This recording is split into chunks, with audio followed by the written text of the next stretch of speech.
Just on the walk pad.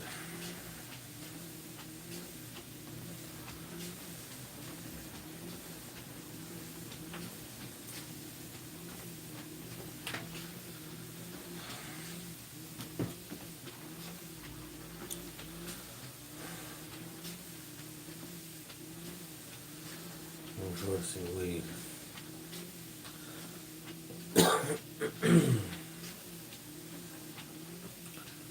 Alright, I've got one of my favorite books on here.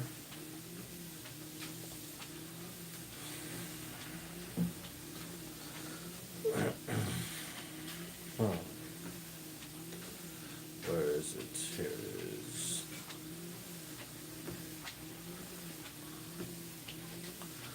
Been on live for 1 minute and 17 seconds.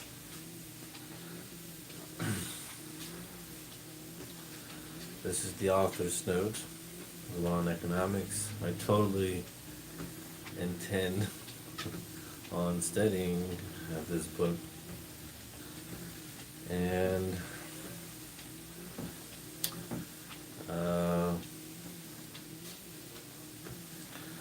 this, also the Portable MBA and learning the law, even though I'm officially not in school.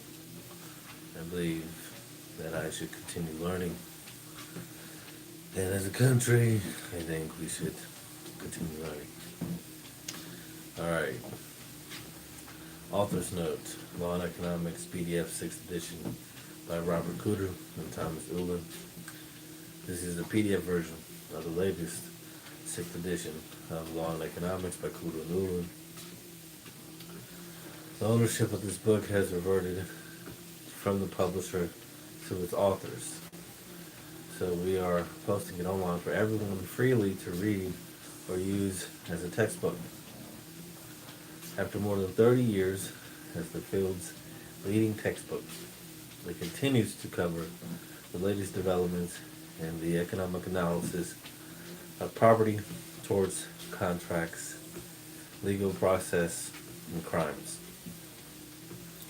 Each new edition refines the analytical core, incorporates new applications, and expands previous discussions of empirical legal studies and behavioral law and economics. We hope that you enjoy reading this book as much as we enjoyed writing it. Looking forward to next year, this duet will become an internet symphony that takes full advantage of the internet revolution in publishing. Improvements will be posted to the internet continuously in small amounts, 7.1, 7.2, 7.3, etc., until a new edition appears with large changes, 8.0. Not just a textbook, the 7th edition will have supporting materials, including translations. For updates, join the email list found by Googling Cooter and Ullin Berkeley Law Repository. Perhaps you will have something to contribute to the website. For the best feast, the host supplies the main course. Each guest contributes a dish. Very happy to read that this book, I do have a hard copy of the book, but it is Law and Economics by Cooter and Ullin. Hello, thank you for visiting. That it's reverted back to the authors, that's going to be made available for free to read or use as a textbook. I think that eliminates any copyright concerns I had when reading this book online. So that's reassuring because I think it's interesting. Economics obviously shapes our economy, and law creates the architecture for markets.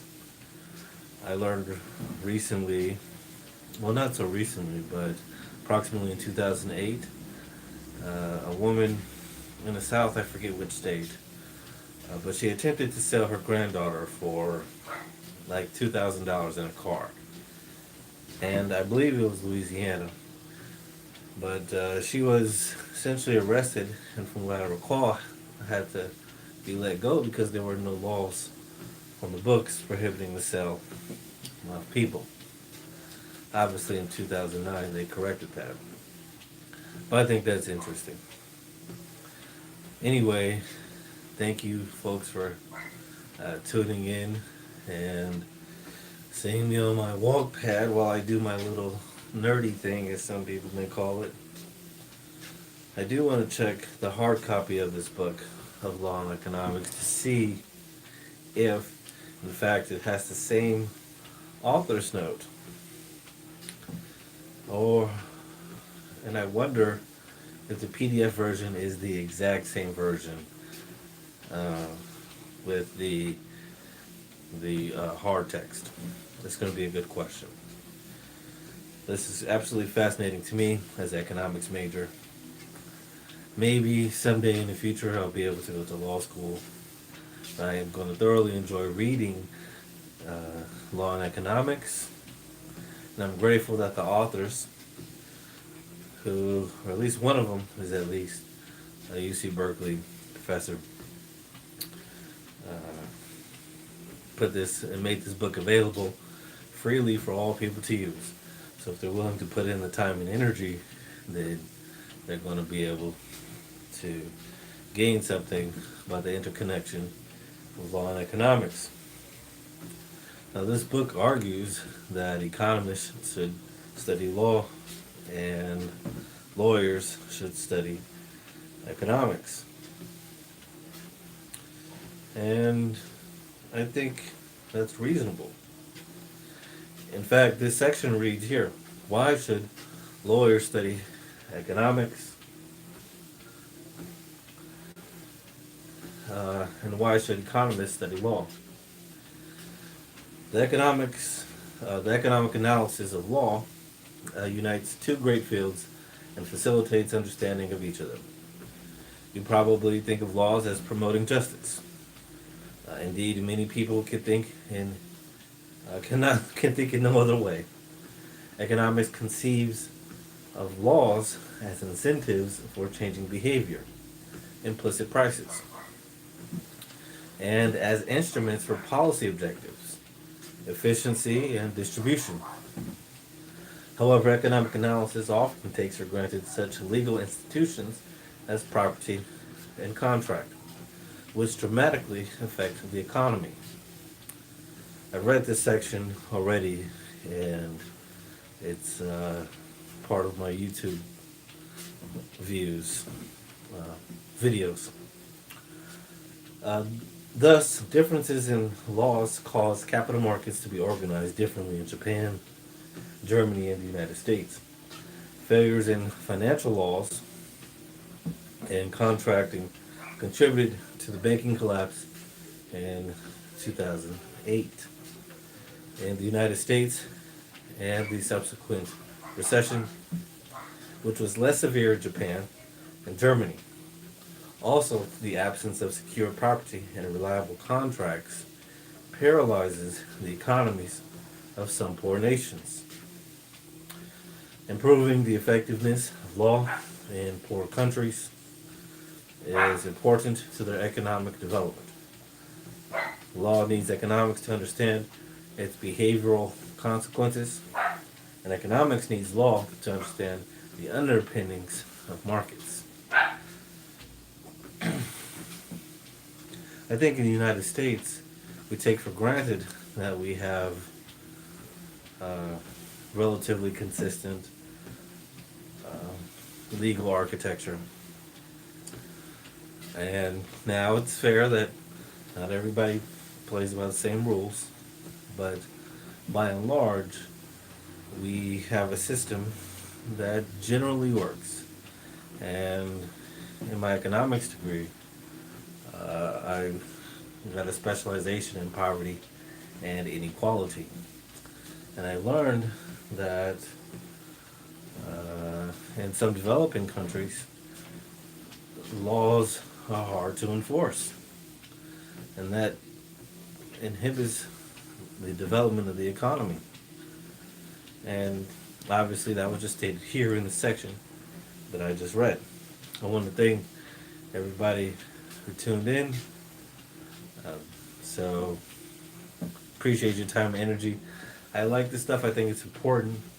I studied economics because my parents were basically the average working poor Americans, and I always had questions about how societies get wealthy, how individuals can do better over time, and why gas prices fluctuate, why the price of bread slowly increased over time at the corner store.